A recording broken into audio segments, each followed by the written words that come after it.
আরজিকর কাণ্ডে সঞ্জয় রায়ের ফাঁসির দাবিতে হাইকোর্টের দ্বারস্থ হবে রাজ্য সরকার। তরুণী চিকিৎসককে খুন ধর্ষণের ঘটনায় দোষী সঞ্জয় রায়ের আমৃত্যু কারাদণ্ডের নির্দেশে গতকাল সন্ধ্যায় মুখ্যমন্ত্রী এক্স হ্যান্ডেলে লেখেন, আরজিকরের চিকিৎসকের ধর্ষণ এবং খুনের ঘটনাকে আদালত বিরলের মধ্যে বিরলতম বলল না। এটা দেখে আমি স্তম্ভিত। এই জঘন্য ও সংবেদনশীল ঘটনার মামলায় মৃত্যুদণ্ড চাই।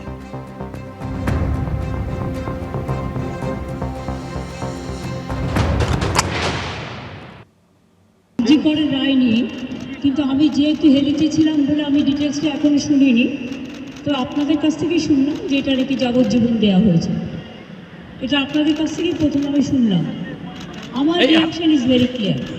আমরা প্রথম দিন থেকেই ফাঁসির দাবি করে এসেছিলাম এবং আজকেও আমরা সেই দাবিতে অটুট আছি, কিন্তু আদালতের রায় ন্যাচারালি এখন সবাই মিলে কি বলবেন আমি জানি না, বাট আমার কথা আমি বলতে পারি বা আমার দলের বক্তব্য যেটা হচ্ছে, আমরা 3টে কেসে আপনারা দেখেছেন 54 দিন থেকে 60 দিনের মধ্যে আমরা ফাঁসির অর্ডার করেই দিয়েছি। কিন্তু আমি জানি না এটা একটা সিরিয়াস কেস এবং এটা নিয়ে ফাঁসি দাবি আমাদের সবার ছিল। সেক্ষেত্রে বিচারের রায় নিয়ে আমি আমার কথা বলতে পারি। আমরা এটাই বলেছিলাম, আমাদের হাতে এই কেসটা থাকলে আমরা কিন্তু অনেক দিন আগেই ফাঁসির অর্ডার দিয়ে দিতে পারতাম, ফাঁসির অর্ডার করে দিতে পারতাম। ডিটেলসটা তো আমি জানি না, ডিটেলসটা তো সিবিআই করছে এবং আমাদের হাত থেকে তো কেসটা ইচ্ছা করে কেড়ে নিয়ে চলে গেল। আমরা তো বলেছিলাম আমরা যদি করতে না পারি তাহলে আপনারা সিবিআইকে দিন, আমার কোনো আপত্তি নেই, কারণ আমরা চাই বিচার হোক। এই নরক বিচারদের চরমতম শাস্তি হওয়া উচিত। হাইকোর্টে যাওয়ার যে ঘোষণা মুখ্যমন্ত্রী করেছেন তাতে কিন্তু তিলোত্তমার পরিবারের সায় নেই। ঘণ্টাখানেক সঙ্গে সমান অনুষ্ঠানে এসে এ নিয়ে নিজেদের অবস্থান একেবারে স্পষ্ট করে দিয়েছেন নির্যাতিতার মা বাবা।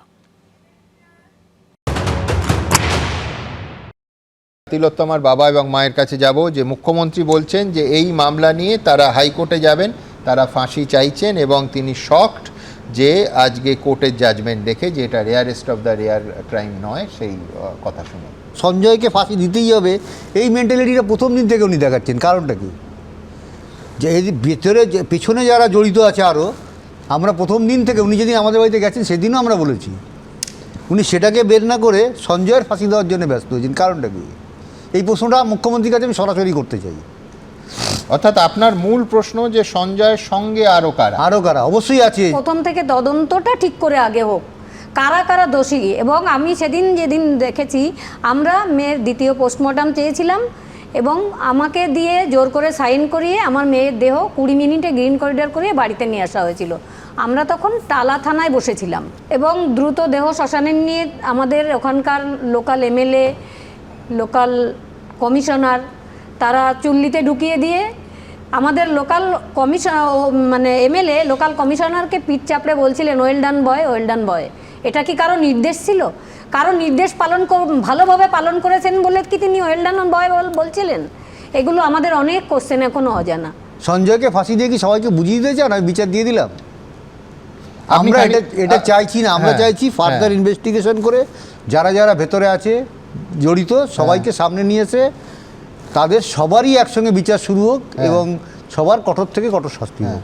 আপনি শুরুতেই বললেন যে এটা সিবিআইয়ের ব্যর্থতা, কিন্তু তা সত্ত্বেও আপনারা এই মামলা হাইকোর্টে যাক বা এটা চাইছেন না, তার কারণ আপনাদের মনে হচ্ছে যে এইটা আরও বাড়তি কাটাছেঁড়া করতে পারলে সঙ্গে যারা আছে সেই তদন্ত আটকে যাবে। তাই হ্যাঁ, অবশ্যই আমি চাই যারা আছে বলতে সঙ্গে অনেকেই আছে।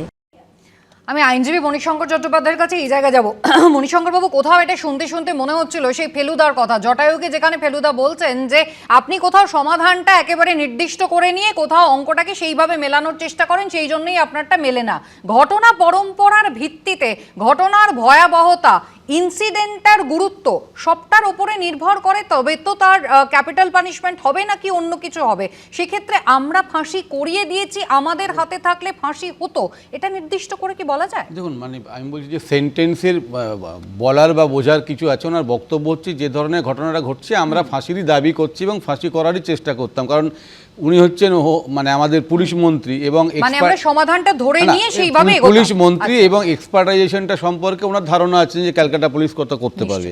এখন ক্যালকাটা পুলিশের এক্সপার্টাইজেশন নিয়ে প্রশ্ন তুলেই তো হাইকোর্টে যাওয়া হয়েছে, কিন্তু কতগুলো জিনিস আমাদের খুব কনফিউজ। দেখুন, আমি উইথ ডিউ রেসপেক্ট বলছি যে নির্যাতিতার বাবা মা যেগুলো বলছেন, একটা হচ্ছে সিবিআই সম্পর্কে তাদের বিরোধ একটা, তারপরে বলছে আমরা সিবিআই তদন্তই চাইনি, আমরা চেয়েছিলাম হাইকোর্টে মনিটর করে কোনো একটা জুডিশিয়াল অফিসার দিয়ে হাইকোর্টের তত্ত্বাবধানে হোক, তার সিবিআই ওরা চাননি। না শুরুতেই ওরা বলেছিলেন আমরা সিবিআই তদন্তে আমাদের আপত্তি নেই, ওরা খুশি হয়েছিলেন। এবং আপনাদের স্টুডিওতে বলেছে আমরা সিবিআই তদন্ত চাইনি, বারবার বলেছে, আপনারা দেখাবেন যে আমরা সিবিআই তদন্ত চাইনি, আমরা চেয়েছিলাম হাইকোর্ট একটা কোর্ট মনিটরিং কাউকে নিযুক্ত করে, জুডিশিয়াল অফিসার নিযুক্ত করে করুক। আপনি দেখবেন পরবর্তীকালে যদি আপনাদের টিভি দেখে। এরপরে হচ্ছে যে আজকে ধরুন ওনারা এই অর্ডারটা হওয়ার আগেও বললো যে পরে যা হবে কিন্তু সঞ্জয় রায় যাতে ক্যাপিটাল পানিশমেন্ট হয়, যাতে শাস্তিটা ফাঁসি হয়। আবার কালকে আপনাদের স্টুডিওতে বলছেন যে না, মমতা ব্যানার্জি যখন যাচ্ছেন সেটা কি স্টে করে দেওয়ার জন্য যাচ্ছেন পুরোটা। তার মানে কালকের যে বয়ান তাতে উনি যে এই অর্ডারটা হয়েছেন তাতে খুব একটা অসন্তুষ্ট নন এবং অর্ডার এগেইনস্টে উনিও উপরে কোর্টে যেতে চান না। বুঝলাম না মণিশঙ্কর বাবু, আপনি বোধহয় গোটা বিষয়টাকে আবার নতুন করে কোনো একটা ঘুরিয়ে দেওয়ার চেষ্টা করলেন। আমি আসছি সর্বরিদি, আমি আসছি। আমি বলছি আমার যদি খুব স্মৃতিভ্রম না হয়ে থাকে তাহলে সিবিআই তদন্ত যখন কলকাতা হাইকোর্ট দিয়েছিল ঘটনার গুরুত্ব বুঝে, এবং সেখানে কিন্তু নির্যাতিতার পরিবার কিন্তু বলেছিল যে আমরা আস্থা রাখছি সিবিআই এর উপরে, এবং সেটা বারবার আমরা শুনেছি। আস্থাটা চলে গেল, এটার গতকাল ওই অনুষ্ঠানে ব্যাখ্যা দিয়েছিলেন, কারণ গোটা অনুষ্ঠানটা দুবার আপনারা দেখান তো, দুবারই দেখেছি। হ্যাঁ, ওই কারণেই আমি সীমা পাহুজার ভূমিকা নিয়ে প্রথম ওনার প্রশ্ন ওঠে। শুধু তাই নয়, আরেকজন বাঙালি অফিসার সিবিআই এর, তার নাম করে তিনি বলেছিলেন যে মারা গেছে মেয়ে আপনাদের, দায় আপনাদের। হ্যাঁ, এই কথাগুলোতে সিবিআই এর উপর আস্থা থাকার কোনো কারণ নেই। আর আমার পার্টি বরাবরই প্রথম থেকে বলেছে জুডিশিয়াল কোনো অফিসারকে দিয়ে এনকোয়ারির কথা নির্দিষ্টভাবে মাথায় রাখতে হবে যে এই যেগুলো সুযোগ ছিল সেই সুযোগগুলোতে কোনো কথা উঠলো না। দুটো পরস্পর বিরোধী রিপোর্ট এসছে। এই সিএফএফ এর যে রিপোর্টটার কথা আমরা বারবার বলছি, তার সঙ্গে কিন্তু এমআইএমবি এই রিপোর্টের মধ্যে দুটো বেসিক তফাৎ হচ্ছে। একটা বলছেন যে ওই ঘটনাস্থল একটা ট্যাম্পারিং হচ্ছে, আরেকটায় এমআইএমবি বলছেন যে প্রতিরোধের চিহ্ন রয়েছে। তার মানে কোথাও একদম পুরো প্লেস অফ অকারেন্স থেকে চেঞ্জ করে দেওয়া হয়েছে। এই বিষয়গুলো নিয়ে এই ব্যাপারটাই প্রতিষ্ঠিত করতে হবে একেবারে। আমি আসছি নাগরিক সমাজ, তারা কি মনে করছেন গতকালের যে রায় ঘোষণা হয়েছে সঞ্জয় রায় আমৃত্যু, তাকে কারাবাস তার হলো এবং বিরলের মধ্যে বিরলতম নয় এই ঘটনা, এমনটাই মনে করলেন বিচারক। দেখুন নাগরিক সমাজ কি বলছে।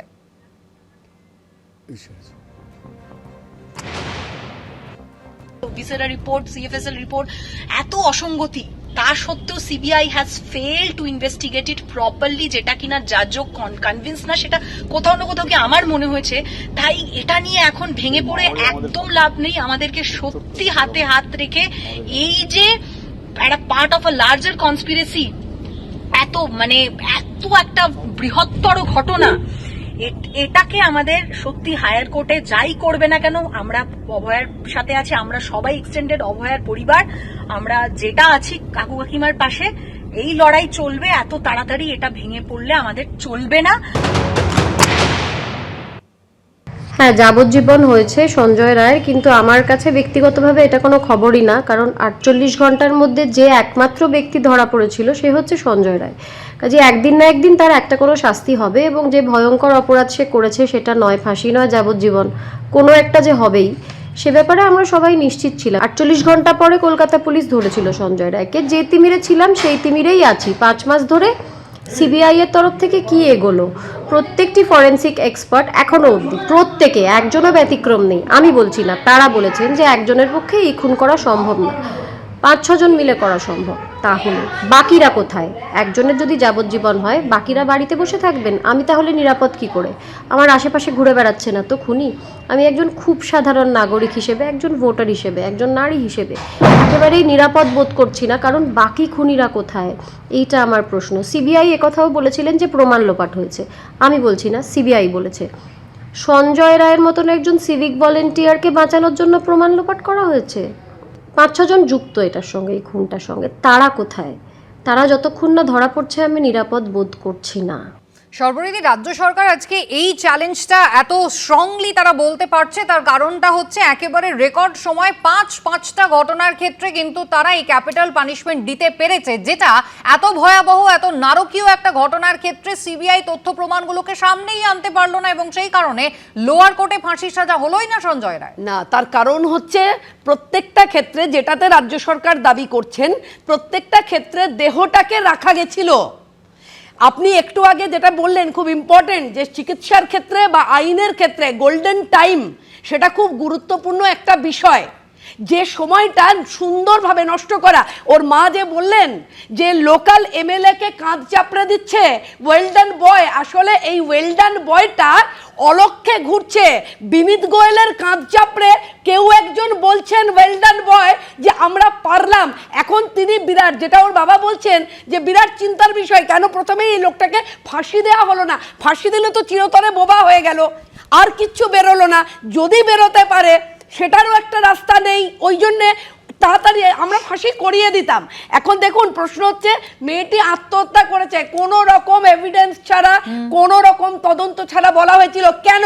তার জবাব দিতে হবে। এফআইআর কেন রাত 11:30? জবাবটা কার কাছে দেবে? কে দেবে? কে দেবে? না, সিবিআই কে দিতে হবে? না, একদম দিতে হবে। যে কেন একটা ব্লুটুথের কর্ড খুঁজতে 3 দিন লেগেছিল, এর জবাব কিন্তু রাজ্য সরকার, পুলিশ মন্ত্রী, স্বাস্থ্যমন্ত্রীকেও এর উত্তর দিতে হবে। বেশ, সিবিআইও কিন্তু এই প্রশ্নের আওতার বাইরে নয়। আমি একবার ডক্টর রয়ের কাছে যাই, থামালাম। আমি একবার ডক্টর রয়ের কাছে যাই। ডক্টর রয়, এই যে 5টা ঘটনা বলা হচ্ছে, নিঃসন্দেহে এই 5টা ঘটনার ক্ষেত্রে একেবারে নজিরবিহীনভাবে রাজ্য সরকার ক্যাপিটাল পানিশমেন্ট দিতে পেরেছে। তার একটা অবশ্যই কারণ, দেহ যেমন রয়েছে, উপযুক্ত তথ্য প্রমাণ পাওয়া গিয়েছে। আরও একটা গুরুত্বপূর্ণ কারণ, কোথাও কি এর পিছনে কোট কোনো প্রভাবশালী বা শাসক দলের ঘনিষ্ঠ কেউ জড়িত নেই, যেটা এই ঘটনার ক্ষেত্রে সবথেকে আগে সামনে এসেছে? দেখুন, এর পেছনে বিভিন্ন প্রভাবশালী ব্যক্তিরা যে জড়িত আছে সেটা নিয়ে তো আজকে কোনো সন্দেহের জায়গা নেই। তারা জড়িত না থাকলে কেবল রাজ্য সরকারের পুলিশ নয়, কেন্দ্র সরকারের সিবিআই পর্যন্ত যে ঘটনার সত্য উদ্ঘাটন করতে পারছে না। আমরা তো বিশ্বাস করি না যে আমরা এতটা অরক্ষিত অবস্থায় রয়েছি। কিন্তু পুরো ঘটনাটার মধ্যে দিয়ে কি দেখা গেল? পুরো ঘটনাটার মধ্যে দিয়ে যেটা দেখা গেল যে একজন কর্তব্যনিষ্ঠ নারী, যিনি 36 ঘন্টা ধরে কাজ করার পর তাকে এভাবে রেপড অ্যান্ড মার্ডার হতে হলো নিজের কাজের জায়গায় নিষ্ঠুরভাবে। আজকে 5 মাস কেটে যাওয়ার পরে সারা ভারতবর্ষের কেন্দ্র, রাজ্য, সমস্ত স্তর থেকে তার ন্যায় বিচারটুকু তাকে দিতে পারলো না। তার বাবা মাকে আজকে কেঁদে কেঁদে বলতে হচ্ছে আমরা আমাদের মেয়ের ন্যায় বিচার ছিনিয়ে নেব। এই দেশে কি ন্যায় বিচার ছিনিয়ে নিতে হয়? সেরকমটাই কি আজকে আমাদের অবস্থা? আজকে কিন্তু এই যে ঘটনা, এই ঘটনার মধ্যে থেকে সারা বাংলার মানুষ জেগে উঠেছিলেন, তারা এসে আমাদের পাশে দাঁড়িয়েছিলেন একটা ন্যায় বিচারের আশায়। তাহলে এত মানুষের মনে যে ঘটনা আলোড়ন তৈরি করতে পারছে, সেই ঘটনার আবেগ যদি উচ্চতর স্তরে যারা বসে আছে তাদেরকে স্পর্শ করতে না পারে, তাহলে কোথায় দাঁড়িয়ে আছি আমরা? আমরা জানি যে কোনো একটা নতুন নতুন কেস থেকেই কিন্তু প্রিসিডেন্স তৈরি হয়। মানে এতদিন হয়নি বলে এই ঘটনাটাই হতে পারে না, এরকম তো কোনো বাধা ছিল না। তাহলে যে ঘটনাকে সারা বাংলার মানুষ মনে করছেন বিরলের মধ্যে বিরলতম, কেন সেই ঘটনার বিচারের ক্ষেত্রে সেই বিষয়টা বেরিয়ে আসলো না? বারবার তদন্ত লোপাটের ক্ষেত্রে বারবার তদন্তের মধ্যে তথ্য প্রমাণ লোপাটের যে কথা বলা হচ্ছে, রাজ্য সরকারের কলকাতা পুলিশ যে তথ্য প্রমাণ লোপাট করেছে বলে আমরা দাবি করছি, সবাই দাবি করছেন। সিবিআই কেন যারা তথ্য প্রমাণ লোপাট করেছে তাদেরকে ধরে তাদের বিরুদ্ধে বন্দোবস্ত নিতে পারলো না? এই সমস্ত প্রশ্নের উত্তর তো দিতে হবে। এগুলো যদি না দেওয়া হয়, তাহলে আজকে যেটা হচ্ছে সেটা হচ্ছে বাংলার ঘরে ঘরে যত মা বোনেরা রয়েছে তারা প্রত্যেকে কিন্তু আজকে মনে করছেন যে তারা সুরক্ষিত নয়। কিভাবে তারা সুরক্ষিত থাকবেন? কারণ একদিকে খুনি ধর্ষকরা খোলা মনে ঘুরে বেড়াচ্ছে, যারা ইনজাস্টিসের পক্ষে তারা বড় বড় ক্ষমতায় বিচারের নামে কি হচ্ছে, যাদের বসে উপরে রয়েছে, ভরসা আর করছেন যারা সেই পুলিশ যারা বা সেই বিচারের সিবিআই পক্ষে, তারাই বা যারা কি করছে। justice-এর পক্ষে, একদম তাদেরকে সিবিআই ভয় তাদের ঢুকে রিপোর্টে একেবারে বৃহত্তর ষড়যন্ত্রের কথা বলেছিল, দুর্নীতির ত্রিভুজের মধ্যে একটা বড় মাথা সন্দীপ ঘোষ এমনটাই বলেছিল, কিন্তু 90 দিনের মধ্যে তথ্য প্রমাণ লোপাটে সেই সন্দীপ ঘোষই বলুন বা টালা থানার প্রাক্তন ওসি অভিজিৎ মণ্ডলী বলুন, তাদের বিরুদ্ধে চার্জশিট দিতেই পারলো না সিবিআই। আমি আলোচনায় ফিরবো। এবং বাসন্তীর ঘটনা গতকালই ঘটে গিয়েছে, যখন সকলের নজর ছিল আরজি করের রায়ের দিকে, সেই সময় আবারও একটা নারকীয় ঘটনা, প্রবণতা কিন্তু কমছে না। আরজি করের ঘটনার গতকাল রায় ঘোষণা হলো, যেখানে সঞ্জয় রায় আমৃত্যু তার কারাদণ্ডের নির্দেশ দিয়েছেন বিচারক। আর ঠিক সেই দিনে কিন্তু বাসন্তীতে 8ম শ্রেণীর এক ছাত্রীকে ধর্ষণ করে খুনের ঘটনা। 12 দিন ধরে ছাত্রী নিখোঁজ ছিল, দেহ উদ্ধার হলো এলাকাতে, মাঠের মধ্যেই দেহ পুঁতে রাখা ছিল এমনটাই বলছেন স্থানীয়রা। পরিচিত একজন যুবক ডেকে নিয়ে যাওয়ার পর থেকেই নিখোঁজ হয়ে যায় 8ম শ্রেণীর ওই ছাত্রী। তাকে ধর্ষণ করে খুনের অভিযোগ করছে পরিবার। দেহ উদ্ধারে পুলিশ গেলে তাদের ঘিরে ধরে স্থানীয়রা বিক্ষোভ দেখান। মণিশঙ্কর বাবুর কাছে আমি এখানেই যাব। সত্যি মুখ্যমন্ত্রী মমতা বন্দ্যোপাধ্যায় যেটা বলছেন যে একেবারে POCSO court, fast track court, POCSO মামলায় এদের বিরুদ্ধে ব্যবস্থা নেওয়া হচ্ছে, অর্থাৎ দৃষ্টান্তমূলক শাস্তি, কিন্তু সেই দৃষ্টান্ত আদৌ কি প্রতিষ্ঠা হচ্ছে? না হলে বাসন্তীর ঘটনা আবার কি করে ঘটলো? না, আমি বলছি কুসুমিতা, এই যে আরজি কর মামলার পরে যে আন্দোলনটা শুরু হয়েছিল এবং সাধারণ নাগরিক, সেখানে তো সমস্ত মানে উকিল, ডাক্তার, সাধারণ সমস্ত সমাজের মানুষ জেগেছিল। পরবর্তীকালে আমরা ভাবলাম যেভাবে একটা মেসেজ গেল রাজ্যে বা কেন্দ্রে বা সারা পৃথিবীতে, তাতে মনে হয় অনেকটা রেস্ট্রেন হবে এই ধরনের ঘটনাগুলো ঘটার। কিন্তু তার পরপরই আমরা দেখেছি কুলতলি, আজকে বাসন্তী, মাঝখানে কতগুলো হয়ে গেছে। তার মানে মানুষের এটা একটা রোগ, এটা একটা সিস্টেম। এইটাকে বন্ধ করার জন্য কিন্তু কোনো রাজনীতির মানে দোষারোপ করে আমি বিজেপি বা তৃণমূল কংগ্রেসের না, একটা জয়েন্ট প্ল্যাটফর্ম যদি না করে এটাকে রেস্ট্রেন করার জন্য ভয়েস না ওঠায়, তাহলে কিন্তু এই রোগটা কিন্তু সামলানো যাবে না। কিন্তু কারণ মানুষ কিন্তু বুঝতে পারছে না যে যেই একটা ঘটনা রাজনীতির দিকে চলে যাচ্ছে, মাইন্ডটা পুরো ডাইলুট হয়ে যাচ্ছে যে কাকে দোষারোপ করব। ফলে সেভাবে কাজ করছে, irrespective of the political party, সবাইকে এক হয়ে এই জায়গাটা বন্ধ করার যদি নেমে না আসে, তাহলে এইরকম আমরা স্টুডিওতে আলোচনা করব, মামলা চলবে, কিন্তু ঘটনাটা বন্ধ হবে না। দেখুন, আমরা এটাই বলতে চাইবো যে কেবল মানুষের মধ্যেকার এই পরিবর্তনটা আসতে চাইলে যারা আজকে এই অপরাধী, যাদের মধ্যে এই অসুখটা রয়েছে, তাহলে তাদের সামনে দৃষ্টান্ত স্থাপন করতে হবে, এবং সেটা একমাত্র সম্ভব যদি কড়া শাস্তির একটা দৃষ্টান্ত স্থাপন করা যায়। সেটার জন্য সমস্ত প্রশাসনিক স্তর থেকে সমস্তভাবে আমাদের চাই যে প্রবলভাবে যেন সমস্ত সমস্ত অপরাধের বিরুদ্ধে, এবং শুধু তাই নয়, সেকেন্ড কথা আমি যেটা বলতে চাই সেটা হচ্ছে যে আমরা তো প্রচুর বাচ্চার জন্ম দিয়েছি, আমরা কিন্তু কোনো বাচ্চাকে খুনি বা ধর্ষক হয়ে জন্মাতে দেখিনি। আমরা দেখেছি প্রত্যেকটা বাচ্চা একটা সুস্থ মানুষ হয়ে জন্মায়। তাহলে তারপরে এই সমাজের বুকে, যে সমাজের বুকে চারদিকে বেআইনি মদের দোকান খুলে যাচ্ছে, যে সমাজের বুকে চারদিকে বাচ্চাদের মোবাইলে পর্নোগ্রাফি ছড়িয়ে যাচ্ছে, সরকার কোনো ব্যবস্থা নিতে পারছে না, তাহলে সেই সমস্ত কিছুর বিরুদ্ধে কিন্তু আজকে কথা বলতে হবে, সেগুলোকে প্রতিরোধ সরকারি স্তর থেকেই করতে হবে। আমি এটা খুব পরিষ্কারভাবে জানাচ্ছি, এটা আমি একমত মণিশঙ্করের সঙ্গে, ভীষণভাবে একমত যে সত্যি কথা এই সমাজটাকে অন্যরকম বানাতে হবে। কিন্তু কি করে বানাবো বলতে পারেন? গতকাল আমরা 3টে ভয়ঙ্কর তথ্য পেলাম যে আপনাদের অনুষ্ঠানে, এবং আপনাদের মিডিয়ার ভূমিকায় আমি এই কারণে আমি কৃতজ্ঞ রইলাম যে মা বাবার কথাগুলোতে সমাজের একটা রিফ্লেকশনে আসা গেল। সর্বোচ্চ প্রশাসনের পক্ষ থেকে সেদিন রাত্রিবারে টাকা অফার করা হয়েছিল, পরে বারবার টাকা অফার এসছে। এই টাকার অফার যদি এসে যায়, এবং যদি এই সমাজ ব্যবস্থা একটা দুর্নীতিকে চাপা দেওয়ার জন্য এইরকম জঘন্য ঘটনা ঘটাতে পারে, বলেছে 10 লাখ টাকা দিয়ে পারি। আমি একটাই কথা বলতে চাই যে মণিশঙ্কর দা বললেন বটে সমাজ বদলের, কিন্তু গত 13-14 বছর ধরে আমরা যে সমাজে বাস করছি, সেখানে ক্রিমিনালকে আঁচলের তলায় রেখে লালন পালন করা হচ্ছে ক্রিমিনালদের, যেখানে ক্রিমিনালরা ভীষণ নিরাপদে আছে। এটা আমাদের